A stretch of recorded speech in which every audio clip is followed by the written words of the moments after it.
ఏంటి అంటే ఒక్కొక్కటి ఒక్కొక్కలాగా ఉంది. నేను కొంచెం స్టడీ చేసి నేను తీసుకున్నాను.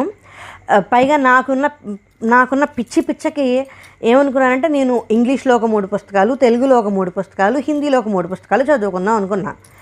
ఇవి ఇంగ్లీష్‌లో పుస్తకాలు. తెలుగులో పుస్తకాలంటే నేనేం చేశానంటే, శతకాలు, రామాయణ, భాగవతాలు, గర్భగీత ఉన్నాయి కదా! అవి నేను తెలుగులో చదువుకున్నాను. హిందీలో పుస్తకం ఇంకా రాలేదు. వచ్చాక కనీసం ఒక్క పుస్తకం అన్నా హిందీలో చదువుతామని అనుకుంటున్నా. నేను అలా చూడగా నాకు ఇదొకటి దొరికింది. అదేంటి అంటే Devadatta Patnaik 'the pregnant king'. ఇది ఇంకా ఇప్పుడే మొదలెట్టాను, ఇంకా పూర్తి అవ్వలేదు. ఇది ఒక పుస్తకం. ఇది చాలా 'ద ప్రెగ్నెంట్ కింగ్' రివ్యూస్ కానీ, చదవడానికి కానీ, వినడానికి కానీ చాలా బాగుందని చెప్పి నేను రివ్యూస్ చూసి నేను తీసుకున్నా. ఇదైతే మాత్రం నేను సాఫ్ట్ కాపీ ఒక్కసారి ఒక గ్లాన్స్ వేసి, అంటే సాఫ్ట్ కాపీ ఒకసారి చూసి నేను తీసుకున్నా. 'The essence of motherhood'.